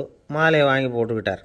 இன்னொரு ராஜகுமாரன் பேச ஆரம்பித்தார். அறநெறியில் செல்வம் சேர்க்கணும், ஆடம்பர பொருள்களுக்கு அடிமையாகக்கூடாது, வெற்றி அடைஞ்சாலும் கர்வம் வரக்கூடாது, அப்படிப்பட்டவங்க இந்த மாலையை போட்டுக்கலாம்னார். துணிஞ்சு பொய் சொல்லி அதையும் வாங்கி கழுத்தில் போட்டுக்கிட்டார் இந்த ராஜகுரு. இன்னொரு ராஜகுமாரன் சொன்னார், சான்றோர்களை நிந்திக்காதவங்க, புறம் பேசாதவங்க இந்த மாலையை போட்டுக்கலாம்னார். அதையும் வாங்கி போட்டுக்கிட்டார். திருவிழா முடிஞ்சுது, எல்லோரும் திரும்பி போயிட்டாங்க. மறுநாள் ராஜகுரு 4 மாலைகளையும் போட்டுக்கிட்டு ராஜசபைக்கு வரார். வந்தவர் ரொம்ப அவஸ்தையோடு வர்றார். மாலையெல்லாம் வாடி போயிட்டுது, வாசனை எதுவும் கிடையாது. அது மட்டும் இல்லை, அவருக்கு கடுமையான தலைவலி வேறு வந்துட்டுது. துடிச்சு போயிட்டார். மாலையை கழட்டவும் முடியல. ஜனங்கள்லாம் அவரை பார்த்து சிரிக்க ஆரம்பிச்சிட்டாங்க. என்னத்துக்கு ஆசைப்படணும், ஏன் இப்படி கஷ்டப்படணும் அப்படின்னு. ராஜா பார்த்தார். மறுபடியும் விழாவுக்கு ஏற்பாடு பண்ணினார். தேவகுமாரர்கள்லாம் வந்தாங்க. ராஜகுரு வந்தார். மக்கள் முன்னிலையில் அவங்க காலில் விழுந்தார், மன்னிப்பு கேட்டுக்கிட்டார். இந்த மாலையை போட்டுக்கிற தகுதி எனக்கு இல்லை, தகுதி இல்லாத ஒருத்தன் தகாத தகுதியை பொய் மூலம் பெறணும்னு ஆசைப்படுறாங்களே, அவங்களுக்கெல்லாம் என்னுடைய தண்டனை ஒரு எச்சரிக்கையாக இருக்கட்டும்னார். அதுக்கப்புறம் தேவகுமாரர்கள் அவர் கழுத்தில் இருக்கிற மாலையை கழட்டினாங்களாம். அந்த மாலைகளும் பழையபடி மனம் கொடுக்க ஆரம்பிச்சுட்டு தான். இதிலேருந்து நாம் தெரிஞ்சுக்க வேண்டியது என்னென்னா, நமக்கு தகுதி இல்லாத ஒரு கௌரவம் நம்மக்கிட்ட தானாக வந்தால் கூட அதை தவிர்த்து விடுறது தான் நல்லது. அதுதான் புத்திசாலித்தனம். ஒருத்தர் வந்தார், சார் எங்கள் இலக்கிய மன்ற விழாவுக்கு நீங்கள் தலைமை தாங்கணும்னார். உடனே இவர் சொன்னார், பேச்சாளர், சார் இலக்கியத்தை பற்றி பேசுகிற தகுதி எனக்கு இல்லையே அப்படின்னார். உடனே அவர் கூப்பிட வந்தவர் சொன்னார், அந்த தகுதி உங்களுக்கு இல்லைங்கிறது எங்களுக்கும் தெரியும் சார், அதனால தான் உங்களை தலைமை தாங்க கூப்பிட்றேன் அப்படின்னார். அது சரி, தலைமைன்னா அதுக்கு இவர் என்ன தான் அர்த்தம் பண்ணுறாருன்னு தெரியல. நம்மளில் சில பேர் ரொம்ப தைரியமாக இருப்பாங்க. நாம் கூட சொல்கிறது உண்டு, அந்த ஆளுகிட்ட வர்றதுக்கு யமன் கூட பயப்படுவான் அப்படின்னு சொல்கிறது உண்டு. தைரியசாலிகளை நெருங்கிறதுக்கு யமன் பயப்படுவான் அப்படின்னு சொல்கிறது உண்மை தான். அது பொய் இல்லை. மன வலிமை இருக்குது பாருங்கள், அது மனுஷனை காப்பாற்றும். இது மருத்துவ ரீதியான உண்மை. உடல் கோளாறுகள் மன ஆரோக்கியத்தை பாதிக்கும். மன எழுச்சி, மன போராட்டம் இதெல்லாம் உடல் இயக்கத்தில் மாறுதலை உண்டாக்குது. சில வகையான நோய்களுக்கும் மனசுக்கும் இருக்கிற சம்பந்தம் என்னங்கிறத பற்றியெல்லாம் இப்போ ஆராய்ச்சி பண்ணுறாங்க. ஆஸ்மா, மூட்டு வலி, பெருங்குடல் அழற்சி, உயர் இரத்த அழுத்தம், சோரியாசிஸுங்கிற தோல் வியாதி, வயிற்று புண்ணு, இந்த தைராய்டு நச்சுத்தன்மை, இது மாதிரி நோய்களை உண்டாக்குறதுல மனசோட பங்கு என்னங்கிறத பற்றியெல்லாம் ஆய்வு பண்ணி பார்த்துருக்குறாங்க. எதுக்கு எடுத்தாலும் சோர்ந்து போகிறது, தோண்டு போகிறது, இப்படிப்பட்ட மனவாகு, அதோட யாரும் நமக்கு உதவ முடியாது அப்படிங்கிற மனோபாவம், கைவிடப்பட்ட மனநிலைமை, இதெல்லாம் நோயோட தீவிரத்தை ரொம்ப அதிகரிக்க செய்யுதான். இவங்கெல்லாம் அந்த கைகால் வலிக்குது, உடம்பு அசதியாக இருக்குது, தூக்கம் வரல, முதுகு வலிக்குது, உடம்பில் உணர்ச்சி குறையுது, கைகால் விரல்லாம் மரத்து போகுது, இப்படி ஏதாவது சொல்லிக்கிட்டு டாக்டர்களை தேடி வந்துக்கிட்டு இருப்பாங்க. நெஞ்சு வலி யாருக்கு வருது தெரியுமா? பதற்றம், போட்டி மனப்பான்மை, அளவுக்கு அதிகமான வேகம், துடிப்பு, பேராசை, எதுலேயும் கட்டுப்பாடு, நேரம் தவறாமை, அப்புறம் இதெல்லாம் உள்ள மனவாக உள்ளவங்க இருக்கிறாங்கல்ல, அவங்க பெரும்பாலும் நெஞ்சு வலிக்கு ஆளாயிடுறாங்களாம். ஃப்ரீட்மேன் அப்படிங்கிறவர் நிறைய ஆராய்ச்சியெல்லாம் பண்ணி பார்த்துட்டு இதை உறுதிப்படுத்தியிருக்கிறார். அவர் பண்ணின ஆராய்ச்சியில் என்னெல்லாம் தெரிய வந்தது தெரியுமா? பொறுப்பு அதிகம் உள்ளவங்களுக்கு கண்டிப்பாக இரத்த அழுத்தம் வரும், அதிகமாக இருக்குமா. அதே மாதிரி கண்டிப்பாக இருக்கிறாங்கல்ல, அவங்களுக்கும் இரத்த அழுத்தம் அதிகரிக்குமா. இரத்த அழுத்தம் தனக்கு அதிகமாக இருக்குங்கிறத தெரிஞ்சுக்கிட்டவங்க தலைவலி, மயக்கம், இந்த தலை சுத்தல், அசதி, இது மாதிரியான உணர்வுகளை அவங்களுக்கு வந்துடும், அது மாதிரி உணர்வு. ஆனால் உண்மை என்ன தெரியுமா? இதெல்லாம் இரத்த அழுத்தத்தினால இல்லை, இரத்த அழுத்தம் கட்டுப்பாட்டுக்குள்ளே இருந்தால் கூட இவங்க இப்படி நினைக்கிறாங்களாம். இதுக்கு காரணம் மனசு தான் அப்படிங்கிறார் அவர். சில பேர் எப்படி தெரியுமா? ஒருத்தர் மாரடைப்பால் இறந்து போனார் அப்படின்னு கேள்விப்பட்டால் போதும், இறந்து போகிறதுக்கு காரணம் இதயம்தான் அப்படிங்கிற பீதியால், இதய தளர்ச்சி அப்படிங்கிற மனநோயால் பாதிக்கப்படுறார். இவங்கெல்லாம் அடிக்கடி தங்களுடைய இதய பகுதியை தொட்டு பார்த்துக்குவாங்க, நாடியை பிடிச்சி பார்த்துக்குவாங்க, அடிக்கடி மூச்சை உள்ளுக்கு இழுத்து வெளியில் விட்டு வலி வருதா அப்படின்னு பார்த்துக்கிட்டு இருப்பாங்க. வேறு எங்கேயாவது வலிச்சா கூட நெஞ்சை வலிக்குதா அப்படின்னு பார்ப்பாங்க. நெஞ்சு வலிக்குதுன்னு கூட சில பேர் சொல்ல ஆரம்பிச்சிருவாங்க. ஆஸ்மாவுக்கும் மனசுக்கும் சம்பந்தம் உண்டு. தீர்வு காண முடியாத மன போராட்டங்கள் எல்லாத்துக்கும் அடுத்தவங்களையே சார்ந்து இருக்கிற மனநிலை, இதெல்லாம் ஆஸ்மாவினுடைய தீவிரத்தை அதிகப்படுத்திடும். பயம், இது எப்படின்னா என்ன நடக்குமோங்கிற பதற்ற நிலை, அப்புறம் இந்த பயம், இதெல்லாம் சுவாசித்தலை அதிகரிக்க செய்யுது இல்லையா. இதனால் இரத்தத்தின் காரத்தன்மை அதிகமாகி நோயின் தீவிரமும் அதிகமாகுது. மன போராட்டம், மனக்கவலை, மன இறுக்கம், இதெல்லாம் தோல் வியாதியை தூண்டி விடுதான். இது மாதிரி இன்னும் எவ்வளவோ இருக்குது. அதனால் இன்றைக்கி நமக்கு தேவை என்னென்னா மன வலிமை, மலர்ந்த முகம், இது ரெண்டு இருந்துட்டுதுன்னா பலவிதமான நோய்கள் நம்மக்கிட்ட நெருங்கி வராது. டாக்டர் என்ன நெருங்காமல் இருக்கிறதுக்கு நான் ஒரு காரியம் பண்ணுறேன் அப்படின்னார் ஒருத்தர். அவர் என்ன அர்த்தத்தில் சொன்னார்னா, டாக்டர் அவரை நெருங்காமல் இருக்கிறதுக்கு அவர் ஒரு காரியம் பண்ணுறாராம். நண்பர்கிட்ட சொன்னார். நண்பர் கேட்டார், அது என்ன காரியம் பண்ணுற அப்படின்னு கேட்டார். தினம் ஒரு ஆப்பிள் பழம் சாப்பிட்றேன்னார் அவர். ஏன்னா ஆங்கிலத்தில் ஒரு பழமொழி சொல்லுவாங்கள்ல, an apple a day keeps doctor away அப்படிம்பாங்க. ஒரு ஆப்பிள் பழம் சாப்பிட்டா டாக்டர் விலகியே இருப்பார், டாக்டர்கிட்ட போக வேண்டிய அவசியம் இருக்காது. அப்படிங்கிறதுக்காக அந்த பழமொழி சொல்கிறது. என்ன, நான் யாருமே நெருங்காமல் இருக்கிறதுக்கு நான் ஒரு காரியம் பண்ணுறேன்னார் இன்னொருத்தர். டாக்டர் நெருங்காமல் இருக்கிறதுக்கு ஆப்பிள் பழம் சாப்பிட்றேன்னார் அவர். என்னை யாருமே நெருங்காமல் இருக்கிறதுக்கு நான் ஒரு காரியம் பண்ணுறேன்னார் இன்னொருத்தர். அது என்னன்னு கேட்டோம். தினம் ஒரு பூண்டு சாப்பிட்றேன்னார். ஏ கார்லிக் எ டே கீப்ஸ் எவ்ரிபடி அவே அப்படின்னு அதுக்கு ஒரு புது விளக்கமும் கொடுத்தார். என்னை விட யோக்கியம் இந்த உலகத்தில் வேறு யாரும் இல்லை சார் அப்படின்னார் ஒருத்தர். அவரை விட அயோக்கியன் வேறு யாரும் இருக்க முடியாதுங்கிற முடிவுக்கு கேட்டவங்க வந்துட்டாங்களாம். மனுஷனுக்கு இருக்கிற ஒரு மிகப்பெரிய குறையே தன்கிட்ட இருக்கிற குறை அவனுக்கு தெரியாமல் போகிறது தான். ஆனால் அடுத்தவங்ககிட்ட இருக்கிற குறை இவனுக்கு தெளிவாக தெரிஞ்சிடும். ஒரு ஒட்டகம் ஒரு கொக்கை பார்த்து ஒரு கேள்வி கேட்டு தான். என்ன கேள்வி தெரியுமா? உன் கழுத்து ஏன் இப்படி வளைஞ்சி போயிருக்குது அப்படின்னு கேட்டிருக்கு. இதுக்கு உடம்பே வளைச்சல். இது போய் கொக்கை கிண்டல் பண்ணுது. இன்றைக்கி மனித சுபாவமும் கிட்டத்தட்ட இப்படி தான் இருக்குது. இந்த உலகத்தில் குறையில்லாத மனிதர்கள் யாரும் கிடையாது, நாம் உள்பட. அப்படிங்கிறத முதல்ல நாம் நல்லா புரிஞ்சுக்கணும். ஒரு ஊரில் ஒரு விற்பனை நிலையம் இருந்தது. செல்ல பிராணிகளை விற்பனை செய்கிற நிலையம் அது. நாய், கிளி, பூனை இப்படி நிறைய வச்சு விற்பனை பண்ணிகிட்டு இருக்கிறாங்க. நாய்க்குட்டி விற்பனை செய்கிற பகுதியில் ஒரு சிறுவன் நின்றுக்கிட்டு இருந்தான். விற்பனை செய்கிற ஆளுகிட்ட விலை கேட்டுக்கிட்டு இருந்தான். அதோ இருக்குதே அந்த நாய்க்குட்டி என்ன விலை அப்படின்னு கேட்டானா. 1000 ரூபா அப்படின்னாரான். சரி, அது வேணாம், இது என்ன விலைன்றிருக்கான். 500 ரூபா அப்படின்னாரான்.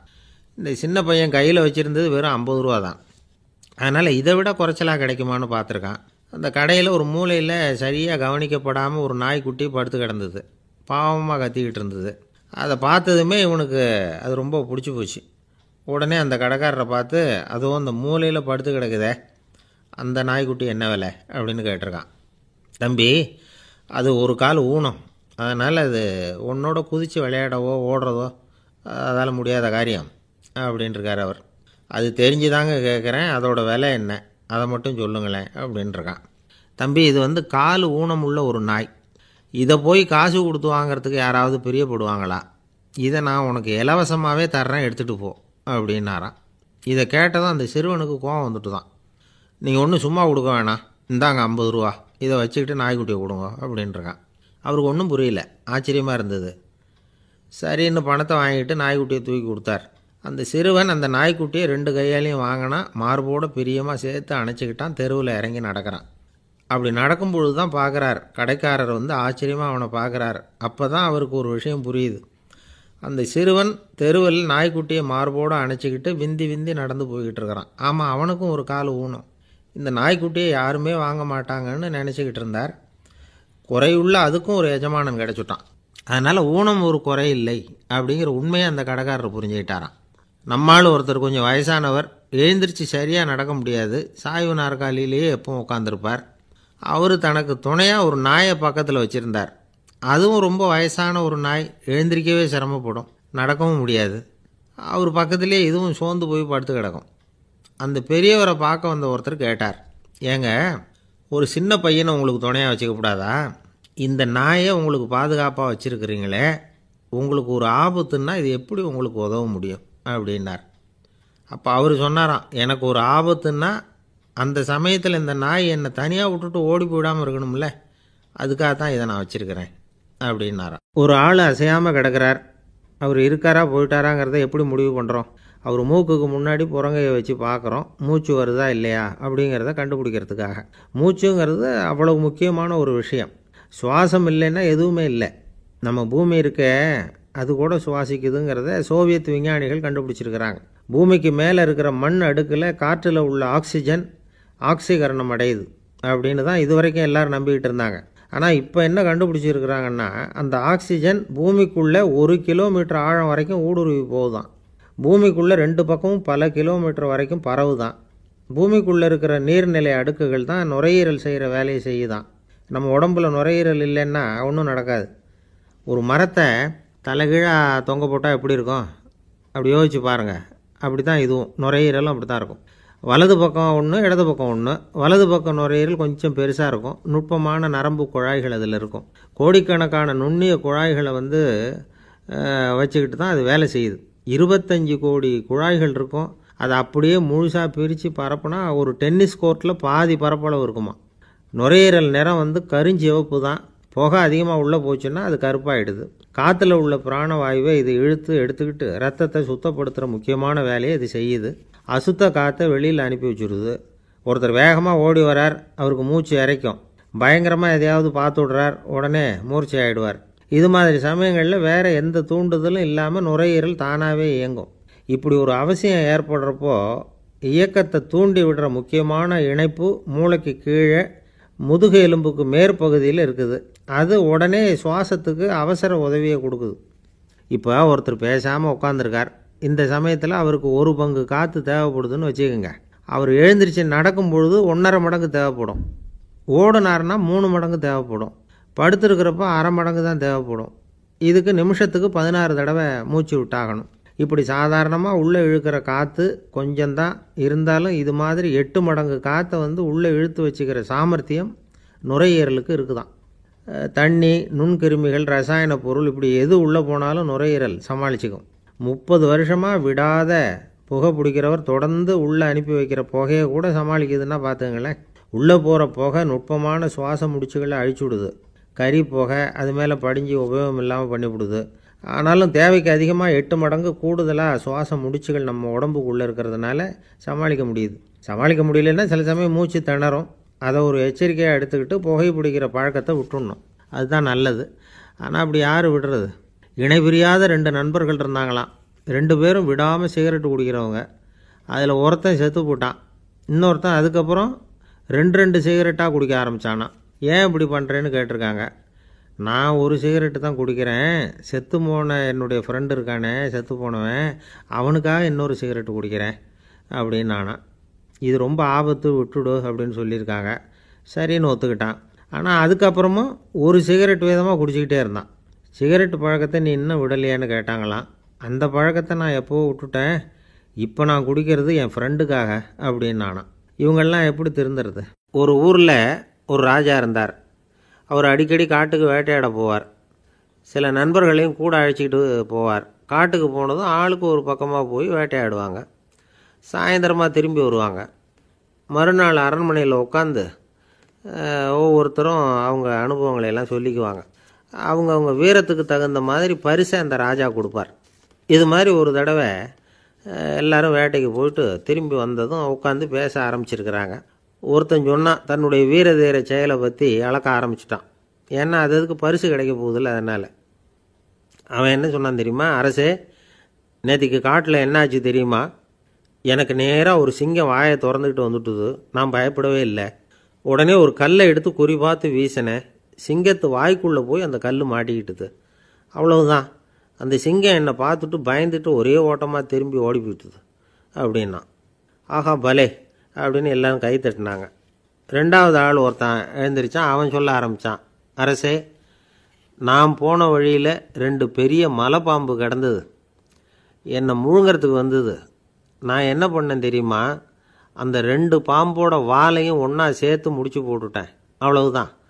அது அங்கே இழுக்க இது இங்கே இழுக்க முடிச்சு நல்லா இறுகி போட்டுது அப்படின்றான். ஆஹா அற்புதம்னு சொல்லி எல்லாரும் கை தட்டினாங்களாம்.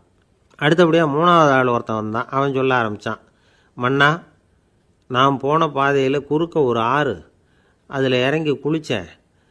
யாரோ காலை பிடிச்சி இழுக்கிறது மாதிரி இருந்தது. திரும்பி பார்த்தா ஒரு பெரிய முதலை.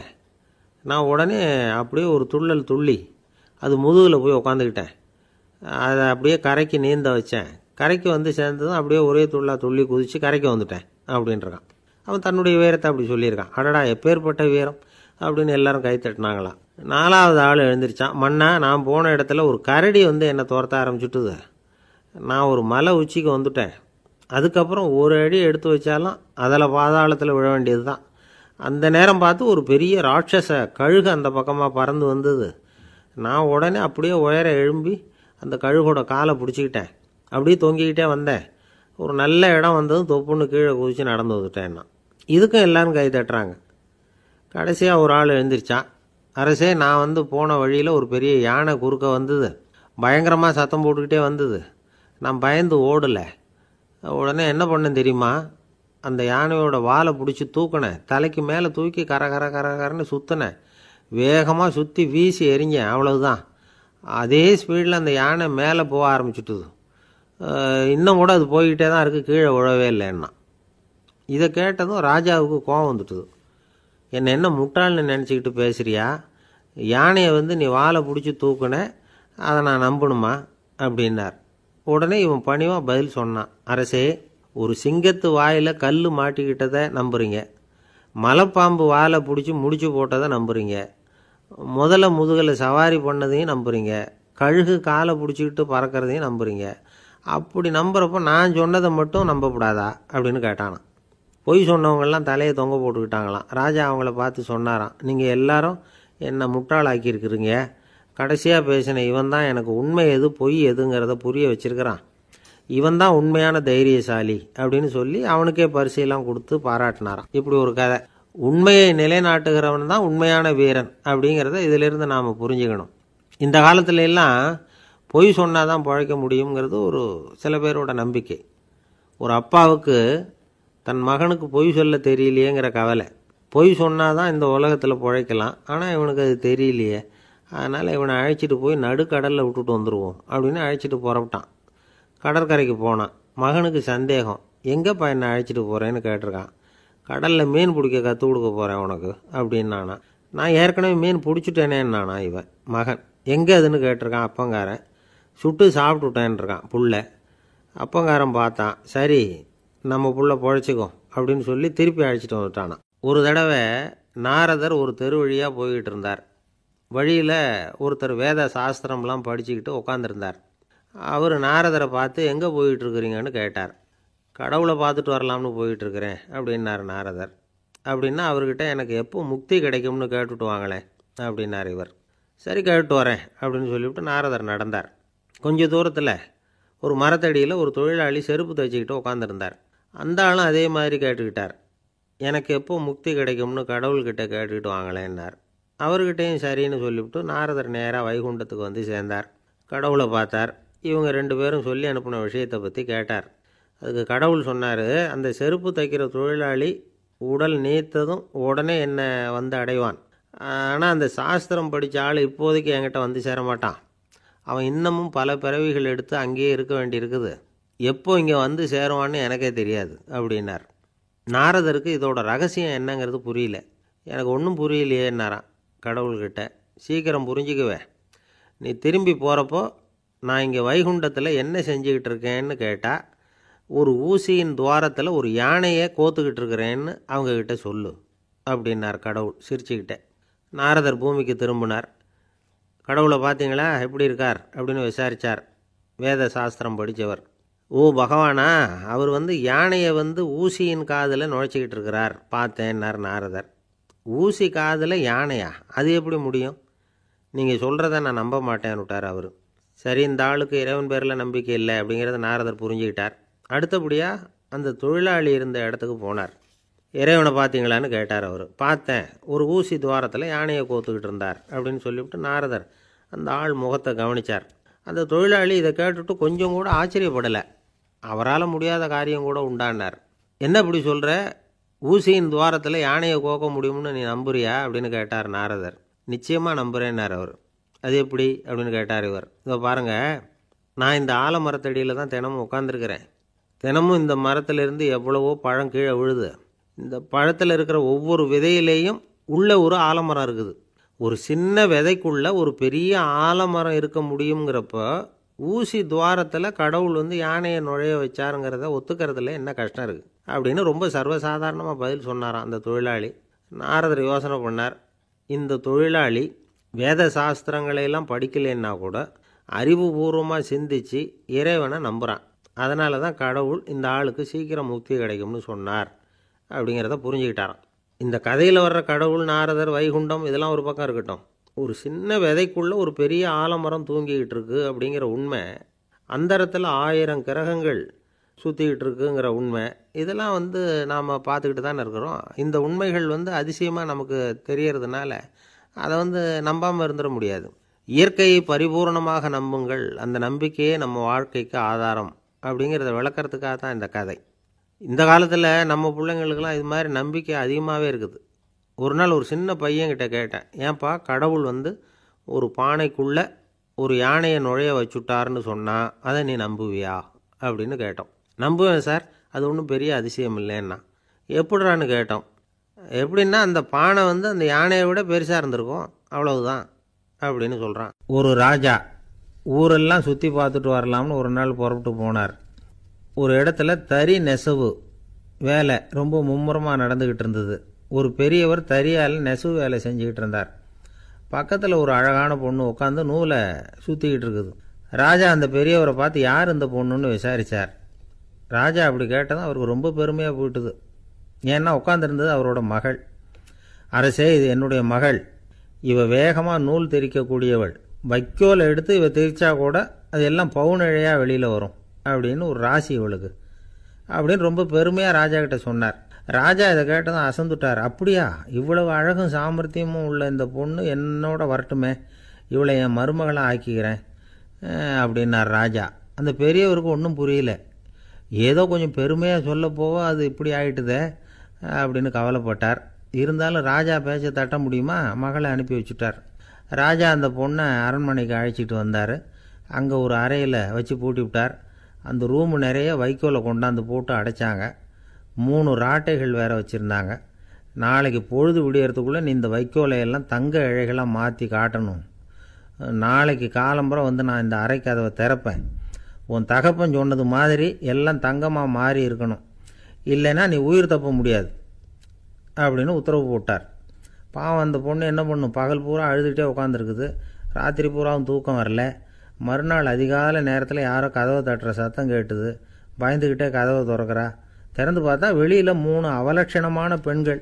ஒருத்திக்கு கால் அகலமாக முறை மாதிரி இருக்குது, இன்னொருத்திக்கு கட்டை விரல் கரண்டி மாதிரி பெருசாக இருக்குது, 3ஆவது பொண்ணுக்கு உதடு தடித்து ரப்பர் மாதிரி தொங்கிக்கிட்டு இருக்கு. யார் நீங்கள், உங்களுக்கு என்ன வேணும் அப்படின்னு கேட்குது இந்த பொண்ணு. நாங்கள் உங்களுக்கு உதவி செய்கிறதுக்கு தான் வந்திருக்கிறோம் அப்படின்னு சொல்லி உள்ளே வந்தாங்க. உட்காந்தாங்க.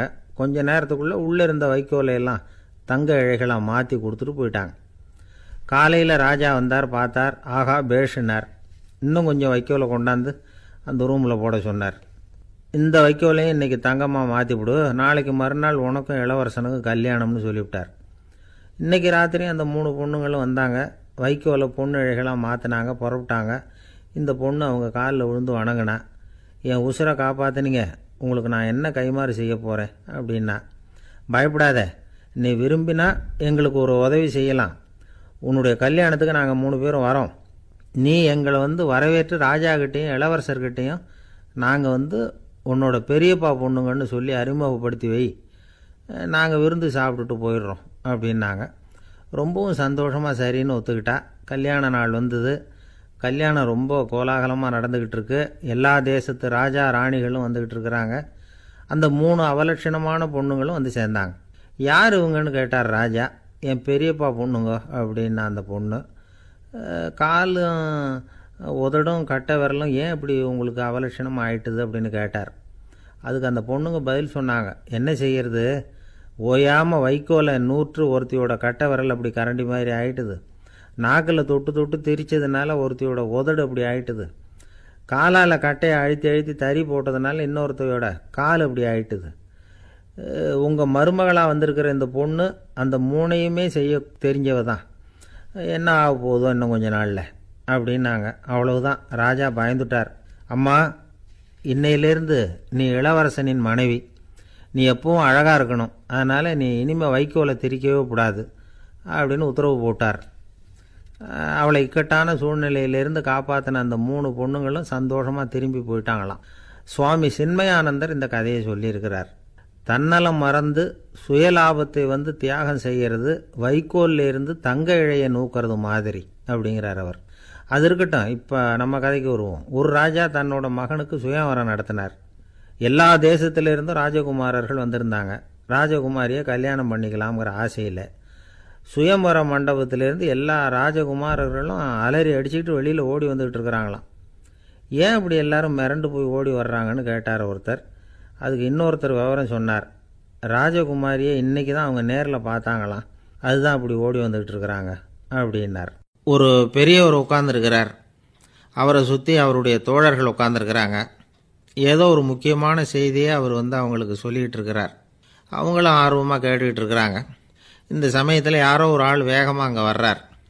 வர்ற வேகத்திலேயே எனக்கு ஏதாவது உதவி செய்யுங்க அப்படின்னு கேட்டுக்கிட்டே வர்றார். கேட்குறது உதவி, ஆனால் குரல் வந்து மிரட்டுறது மாதிரி இருக்குது, அதட்டி கேட்குறது மாதிரி இருக்குது. இதை கேட்டதும் அந்த பெரியவர் ஆத்திரப்படலை, ஆனால் அவரை சுற்றி இருந்தவங்க ஆத்திரப்பட்டாங்க. இதை பெரியவர் கவனித்தார். கொஞ்சம் அமைதியாக இருங்கன்னார். வந்தவரை கூப்பிட்டார். அவருக்கு சில பொருள்களை கொடுத்தார். என்னங்க இப்போ உங்களுக்கு மகிழ்ச்சி தானே அப்படின்னார். ஆ அப்படின்னு அலட்சியமாக அவர் சொல்கிறார். நான் உங்களை நல்ல முறையில் நடத்தினேன்னா அப்படின்னு கேட்குறாரு அவர் மறுபடியும்.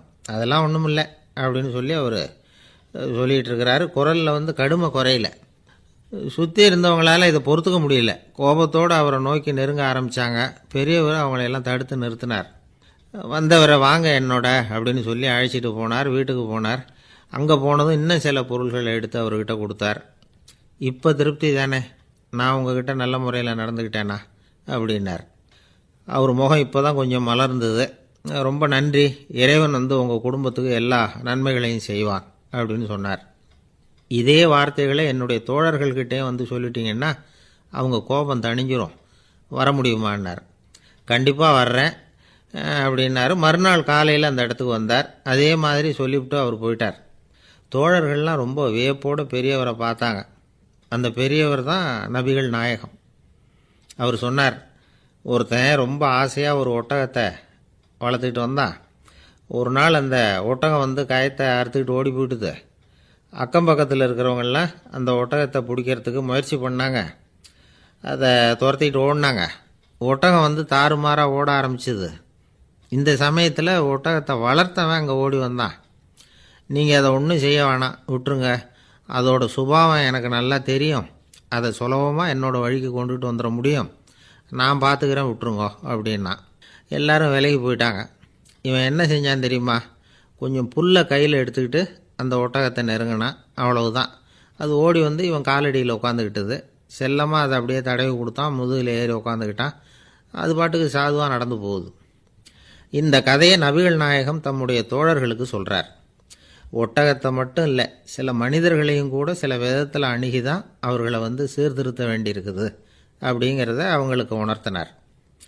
இது ஒரு அழகான உளவியல் அணுகுமுறை. சில குடும்ப தலைவர்கள் கூட இந்த ஒட்டகம் மாதிரி நடந்துக்கிறது உண்டு, அப்புறம் அடங்கி போகிறதும் உண்டு. ஒரு குடும்ப தலைவர் காலையில் எழுந்திரிச்சதுலேருந்து சத்தம் போட்டு கத்திக்கிட்டு இருப்பார். பக்கத்தில் இருந்தவங்கெல்லாம் ஓடி போய் சமாதானம் பண்ணி பார்த்தாங்க. அவர் ஓயறது மாதிரி தெரியல. கடைசியில் அவர் மனைவி வந்தாங்க. நீங்கள் எல்லாம் விலைக்கு போயிடுங்க, அவர் சுபாவம் எனக்கு தெரியும், நான் பார்த்துக்கிறேன் அப்படின்னாங்க. சரின்னு எல்லோரும் போயிட்டாங்க. சாயந்தரமாக வந்து பார்க்குறாங்க, அவர் சத்தம் இல்லாமல் ஒரு மூலையில் உட்காந்துருக்கிறார். ரொம்ப சாதுவா. ஆச்சரியமாக இருந்தது. என்னம்மா பண்ணீங்கன்னு கேட்டாங்க. அது ஒன்றும் இல்லைங்க, ஒரு வேளை சாப்பாட்டை நிறுத்தினேன், பட்னி போட்டேன், அவ்வளவுதான் அப்படின்னாங்க அந்த அம்மா. பொங்கல் திருநாள். பொங்கல் திருநாள்னா இது ஏதோ அறுவடை திருநாள் அப்படின்னு சொல்லுவோம். அதாவது வருஷம் பூரா நாம் பாடுபட்டு அதனுடைய பலனை அனுபவிக்கிற நாள் அப்படிங்கிறது நாம் சொல்லிகிட்டு இருக்கிறது. இது முக்கியமாக இது வந்து ஒரு நன்றி அறிவிப்பு நாள் அப்படின்னு சொல்லுவாங்க. இன்றைக்கி வந்து நிறைய நன்றி அறிவிப்பு கூட்டம்லாம் நடந்துக்கிட்டு இருக்குல்ல, அது மாதிரி விவசாயிகள் நடத்துகிற ஒரு நன்றி அறிவிப்பு விழா இது. யாருக்கு நன்றி சொல்கிறாங்கன்னா ஆதவனுக்கு. அதாவது சூரியன் இல்லைன்னா விவசாயம் இல்லை. அதனால் ஆதவனுக்கு நன்றி செலுத்துகிற நாளாக இந்த பொங்கல் திருநாளை நாம் கொண்டாடுறோம். அதாவது இந்த பொங்கலில் வந்து விவசாயிகள்கிட்டேருந்து நிறைய பண்புகளை நாம் தெரிஞ்சுக்க வேண்டிய நாள் இது. விவசாயிகள் வந்து அவங்க விவசாயம் முன்னேறி இருக்கிற அளவுக்கு விவசாயிகளுடைய வாழ்க்கை தரம் முன்னேறலை. அந்த அளவுக்கு அவர்கள் வந்து நாட்டுக்காக உழைச்சிக்கிட்டு இருக்கிறாங்க. அந்த காலத்திலே அதை பற்றி ஒரு கதை சொல்கிறது உண்டு. ஒரு வயசான ஆள் நிலத்தில் ஏறு உழுதுகிட்டு இருந்தாராம். கிழிஞ்சு போன ஒரு சின்ன துண்டை தான் இடுப்பில் கட்டியிருந்தாராம். தலையில் ஒரு கந்தலை சுற்றி இருந்தார். உடம்பு பூரா சேரு. ரொம்ப ஏழை. ஏறு ஓட்டிகிட்டு இருக்கிறவர் வேறு எப்படி இருப்பார்? இருந்தாலும் அந்த ஆள் ரொம்ப ஜாலியாக பாட்டு பாடிக்கிட்டே ஏறு உழுதுகிட்டு இருந்தாராம். உடம்புல தான் அவர் ஏழையை தவிர மனசில் ஒரு ஏழையாக தெரியல. அந்த சமயத்தில் அந்த நாட்டு ராஜா அந்த பக்கமாக குதிரை மேலே வந்தாராம். வேட்டைக்கு போயிட்டு பரிவாரங்களோடு திரும்பி வந்துக்கிட்டு இருக்கிறார். ரொம்ப செல்வ செழிப்பில் இருக்கிற ராஜா அவர் இந்த வயசான விவசாயியை பார்த்துருக்கார். இந்த ஆள் ரொம்பவும் ஏழைங்கிறது அவரை பார்த்தாவே பளிச்சுன்னு தெரியுது. கட்டிக்கிறதுக்கு நல்ல துணி இல்லை, உடம்போ இழைச்சி போயிருக்குது, வயிறு முதுகில் போய் ஒட்டிக்கிட்டு இருக்கு, கண்ணு குழி விழுந்து போயிருக்குது. ஆனாலும் முகத்தை பார்த்தா சந்தோஷமாக இருக்கிற மாதிரி இருக்குது. இவ்வளவு உற்சாகமாக பாடிக்கிட்டு இருக்கிறாரே அப்படின்னு ஆச்சரியமாக நினச்சி பார்த்தார் அந்த ராஜா. சரி, அவர்கிட்ட கொஞ்சம் பேச்சு கொடுத்து பார்க்கலாம் அப்படின்னு முடிவு பண்ணார். ஐயா பெரியவரே, இப்படி கொஞ்சம் வர முடியுமான்னாராம். பொழுது போகிறதுக்குள்ளே நான் இந்த வயல் பூரா உழவு ஓட்டி ஆகணும், அதனால் பேசுகிறதுக்கு நேரம் இல்லை அப்படின்னாராம் அந்த பெரியவர். என்ன அவ்வளவு அவசரமாக? மீதி இருந்தால் நாளைக்கு உழுதப்படாதா? அது சரி, உனக்கு எத்தனை ஏக்கர் நிலம் இருக்குது அப்படின்னு விசாரிச்சிருக்கார் ராஜா. எனக்குன்னு சொந்தமாக உள்ளங்கை அளவு கூட நிலம் கிடையாது. இது எங்கள் முதலாளியோட நிலம். இதை பூராவும் உழுது முடித்தாதான் அவர் கூலி கொடுப்பார். நான் கூலிக்கு உழுதுகிட்டு இருக்கிறேன். உங்ககிட்ட பேசிக்கிட்டு இருந்தால் அவருக்கு துரோகம் பண்ணது மாதிரி ஆகிடும் அப்படின்னாராம். ராஜா குதிரையை விட்டு கீழே இறங்கினார். வரப்பில் நடந்து அந்த பெரியவர்கிட்டே போனாராம். சரி, ஒரு நாள் பூரா உழுதா உனக்கு எவ்வளவு கூலின்னு கேட்டிருக்கார். 8 அணா கூலி கிடைக்கும்னாராம் அவர். இது ரொம்ப காலத்துக்கு முன்னாடி நடந்த ஒரு சம்பவங்கிறதுனால அப்போ 8 அணா கூலிங்கிறது ரொம்ப பெருசு. இருந்தாலும் அதுவும் அந்த ராஜாவுக்கு பெரிய கூலியாக தெரியல. இவ்வளவு தானா, இதை வச்சுக்கிட்டு நீ எப்படி காலம் தள்ளுற அப்படின்னாராம். ஒன்றும் கவலை இல்லை அப்படின்னாராம் அவர். ராஜாவுக்கு ரொம்ப ஆச்சரியமாக போச்சு. 8 அணா கூலி வாங்குகிற இந்த ஆள் கவலை இல்லாமல் இருக்கிறார், ஏராளமான வசதியோடு இருக்கிறன்னா கவலை இல்லாமல் வாழ முடியலையே அப்படின்னு நினச்சி பார்த்துருக்கார். அது சரி, 8 அணாவில் எப்படி குடும்பம் நடத்துகிற அப்படின்னு கேட்டாராம். எனக்கு கிடைக்கிற 8 அணாவில் 2 அணா குடும்பத்துக்கு செலவழிக்கிறேன், 2 அணா பழைய கடனுக்கு கொடுக்குறேன், 2 அணா தர்மம் செய்கிறேன், 2 அணா வட்டிக்கு கொடுக்குறேன், ஒரு குறையும் இல்லைன்னாராம். ராஜாவுக்கு ஒன்றும் புரியல. எனக்கு ஒன்றும் புரியலையேன்னு இருக்கார். ஐயா, எனக்கும் என் மனைவிக்கும் 2 அணா செலவாகுது. வயசான அம்மா அப்பா இருக்கிறாங்க, சின்ன வயசில் என்னை காப்பாற்றினவங்க அவங்க. அந்த கடனுக்கு 2 அணா செலவாகுது, அது பழைய கடன். என் தங்கச்சி ஒருத்தி ஆதரவு இல்லாத நிலைமையில் தன்னுடைய மகனோட என் வீட்டில் இருக்கிறா. அவளுக்கும் அவள் மகனுக்கும் 2 அணா செலவு பண்ணுறேன், அது தர்மம். எனக்கு 2 பிள்ளைங்க இருக்கிறாங்க, அவங்களுக்கு 2 அணா செலவு பண்ணுறேன், அது வட்டிக்கு கொடுக்கறது மாதிரி. பிற்காலத்தில் அவங்க எங்களை காப்பாற்றுவாங்க. அந்த வகையில் நான் திருப்தியோடு வாழ்ந்துக்கிட்டு இருக்கிறேன் அப்படின்னாராம். ராஜாவுக்கு அர்த்தம் புரிய ஆரம்பிச்சுதான். அந்த பெரிய நிலத்தை விலை கொடுத்து வாங்கி அந்த பெரியவருக்கே தானமாக கொடுத்துட்டாராம். இப்போ உழுதவருக்கே நிலம் சொந்தமாகிட்டுது. அன்னையிலேருந்து அரசனுக்கும் ஆறுதல் கிடைச்சிதான். இப்படி ஒரு கதை சொல்லுவாங்க. 8 அணா வருமானத்தை வச்சுக்கிட்டு எப்படி காலத்தை தள்ளுறதுன்னு சொல்கிறதுக்காக இந்த கதையை சொல்கிறதாக யாரும் தப்பாக நினச்சிக்கக்கூடாது. கிடைக்கிறத எப்படி பங்கு போடுறார், எப்படி திருப்தியாக வாழறார் அப்படிங்கிறது தான் முக்கியம்.